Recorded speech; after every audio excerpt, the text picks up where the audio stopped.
अस्सलाम वालेकुम and welcome again to my YouTube channel. हमने ग्रेड 12 या क्लास 12 बायोलॉजी शुरू की है नेशनल बुक फाउंडेशन की, जो न्यू बुक है। चैप्टर नंबर 1 आप लोगों का जो है वो डाइजेस्टिव सिस्टम है या ह्यूमन डाइजेस्टिव सिस्टम है।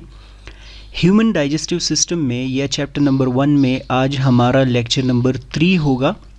लेक्चर नंबर 1 में मैं डाइजेस्टिव सिस्टम का इंट्रोडक्शन अपलोड कर चुका हूँ ऑलरेडी आप लोगों के सामने।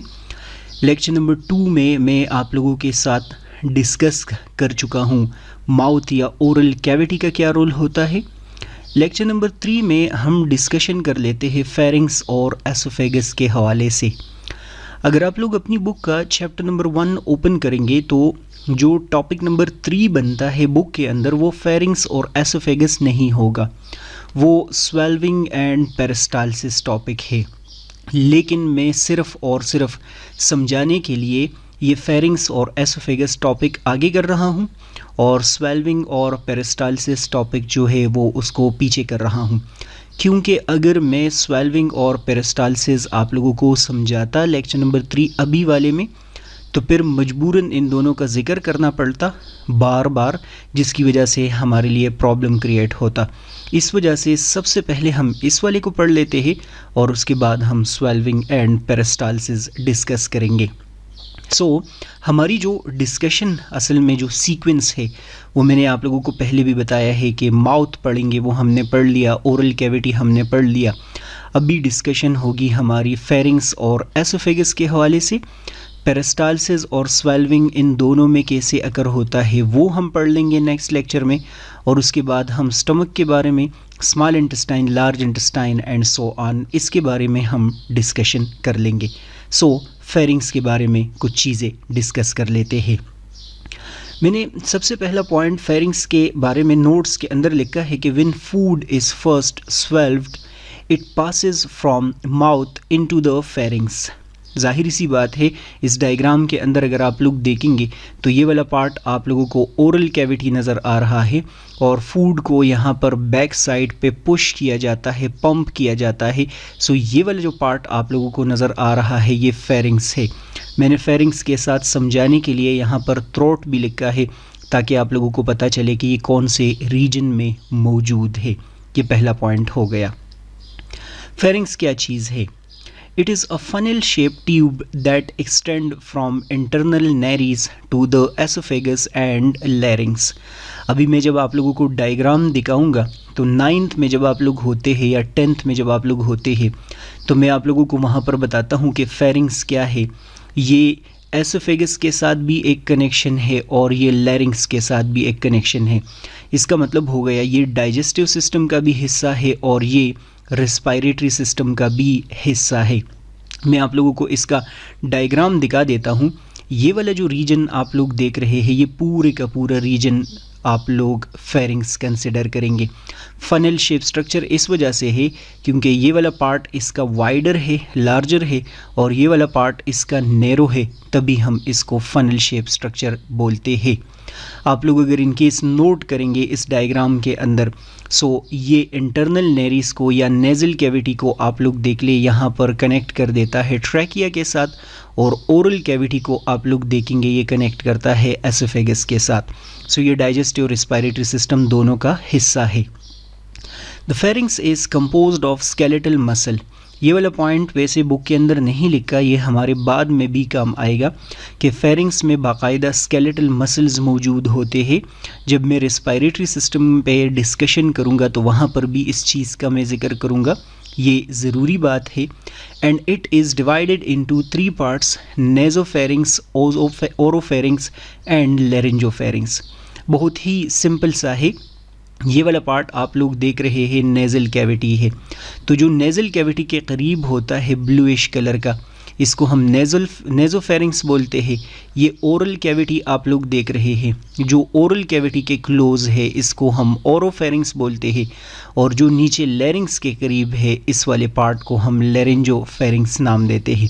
ये फेरिंग्स के 3 पार्ट्स हो गए। आप लोगों को पता चल गया है कि ये थ्रोट रीजन में मौजूद होता है, फनल शेप स्ट्रक्चर होता है और स्केलेटल मसल से बना होता है। ये डिस्कशन आसान है, इसमें कोई प्रॉब्लम नहीं होगा।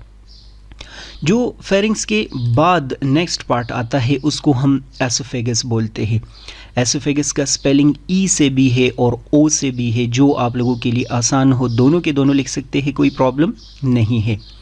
The esophagus is a collapsible muscular tube that lies posterior to the trachea।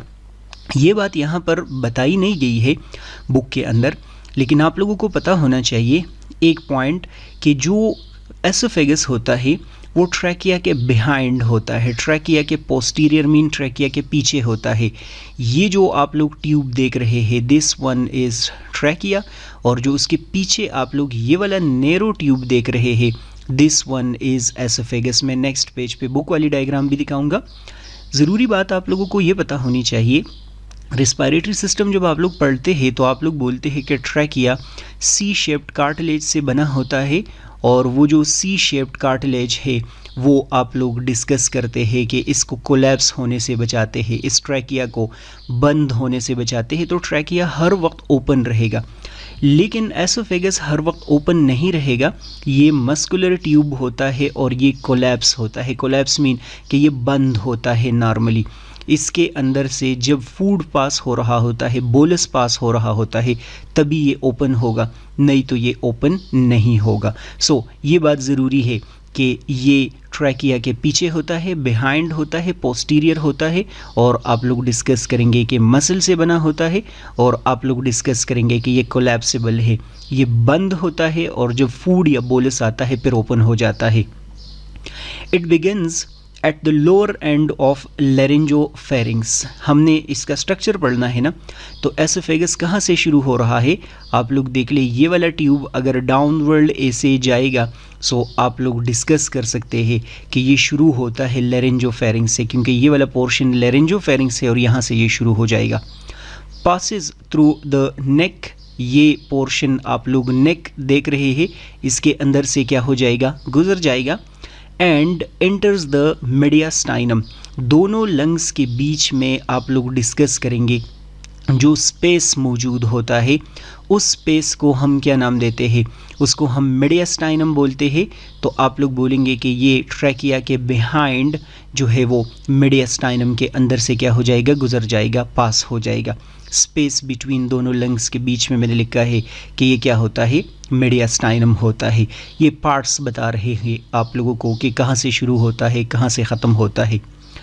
Then it pierces the diaphragm through an opening and ends at the upper portion of the stomach। यहाँ पर मैं अभी एक diagram दिखाऊंगा next page पे। Flat एक muscle होता है, उस मसल को हम बोलते हैं डायफ्राम। तो आप लोग बोलेंगे कि एसोफेगस यहाँ पर इस डायफ्राम के अंदर से गुजर जाता है। pierces का मतलब इसके अंदर एक ओपनिंग होता है और उस ओपनिंग के अंदर नीचे ये पास हो जाएगा, यहाँ पर ये क्या हो जाएगा, पास हो जाएगा, और कहाँ चला जाएगा, स्टमक के साथ अटैच हो जाएगा। डायग्राम में अभी समझ आ जाएगी कि ये किस चीज़ों की बात हो रही है, किन चीज़ों की बात हो रही है। It is 25 centimetre long, book में ये लिखा है। सो आप लोगों को ये याद होना चाहिए कि एसोफेगस का लेंथ कितना होता है, 25 सेंटीमीटर होता है। जो फीट में अगर इनकेस लिखा हो तो वो भी याद कर ले, नहीं तो इतना ज़रूरी पॉइंट ये नहीं है। At each end of the oesophagus the muscle becomes slightly more prominent and form two sphincters. The upper esophageal sphincter, which consists of skeletal muscle, the lower esophageal sphincter या cardiac sphincter, which consists of smooth muscles। ये आपको बताया जा रहा है कि यहाँ पर जब एसोफेगस स्टार्ट हो रहा होता है इस स्टार्ट वाले पॉइंट में, और जब ये स्टमक के पास जाके एंड हो रहा होता है उस वाले पॉइंट पे, स्टार्ट वाले पॉइंट पे और एंड वाले पॉइंट पे यहाँ पर कुछ मसल्स मौजूद होते हैं, प्रोमिनेंट मसल्स होते हैं। आप समझे कि उनका शेप और स्ट्रक्चर थोड़ा सा चेंज हो गया होता है और उसको हम बोलते हैं स्पिंक्टर्स। जो स्टार्ट में मौजूद है उसको हम बोलते हैं अपर एसोफेजियल स्पिंक्टर, और जो यहाँ पर स्टमक के पास एंड होता है उसको हम या तो बोलते हैं लोअर एसोफेजियल स्पिंक्टर या हम उसको बोलते हैं कार्डियक स्पिंक्टर, जो कि हम आगे स्टमक में भी डिस्कशन करेंगे। वैसे बुक में तो नहीं लिखा, लेकिन जो यहाँ पर शुरू हो रहा होता है स्टार्ट में वो स्केलेटल मसल से बना होता है और एंड वाला आप लोग डिस्कस करेंगे स्मूथ मसल से बना होता है। मैंने कोई जिक्र तो नहीं किया यहाँ पर इस टॉपिक के अंदर, इस टेक्स्ट के अंदर, लेकिन इन दोनों का काम होता है फूड के मूवमेंट को कंट्रोल करना, ताकि एक अंदाज में ये फूड को कंट्रोल कर सके। अगर ये चाहे कि फूड ना आए तो उसको रोके, और अगर ये अलाउ कर दे तो उसको अलाउ कर दे। सो ये कंट्रोल करते हैं फ्लो ऑफ बोलस को या फ्लो ऑफ फूड को, एंड सो ऑन। मैं भी ये डायग्राम में आप लोगों को दिखाऊंगा, इसकी टेंशन आप लोग ना लें। The upper esophageal sphincter regulate the movement of food from pharynx into the esophagus. The lower esophageal sphincter regulate the movement of food from esophagus into the stomach. मैं 2 सेंटेंसेस है ये भी दिखा देता हूँ और साथ में डायग्राम भी दिखा देता हूँ। आप लोग देखिए, ये पूरे का पूरा आप लोग एसोफेगस देख रहे हैं, और एसोफेगस यहाँ पर आके स्टमक पे एंड होता है। अगर हम इस वाले पार्ट की बात करते हैं, यहाँ पर स्टार्ट वाले पोर्शन की बात करते हैं, तो ये अपर एसोफेजियल स्फिंक्टर होगा। और अगर हम यहाँ पर इस वाले पार्ट की बात करते हैं तो ये लोअर एसोफेजियल स्फिंक्टर होगा। यहाँ पर लिखा भी है, तो ये स्टार्ट में है और ये यहाँ पर एंड पे है। फिर मैंने लिखा है कि जो अपर एसोफेजियल स्फिंक्टर है ये करता क्या है, ये फेरिंग्स से एसोफेगस की तरफ फूड के फ्लो को कंट्रोल करता है। ये देख ले, फेरिंग्स से फूड यहाँ आएगा ना, तो उसको क्या किया जाता है, कंट्रोल किया जाता है, बोलस को कंट्रोल किया जाता है, ट्रांसपोर्ट को। लोअर एसोफेजियल स्फिंक्टर रेगुलेट करता है movement of food from oesophagus into the stomach. ये कंट्रोल करता है कि बोलस यहाँ से तो यहाँ आ जाए, लेकिन वापस रिवर्स होके ना जाए। अगर रिवर्स होके जाएगा तो फिर वोमिटिंग काज हो जाता है, जिसको आप लोग एंटी पेरिस्टाल्सिस बोलते हैं। नेक्स्ट लेक्चर में हम ये डिस्कस करेंगे। एसोफेगस, यहाँ पर आप लोग रोल ऑफ एसोफेगस लिख सकते हैं।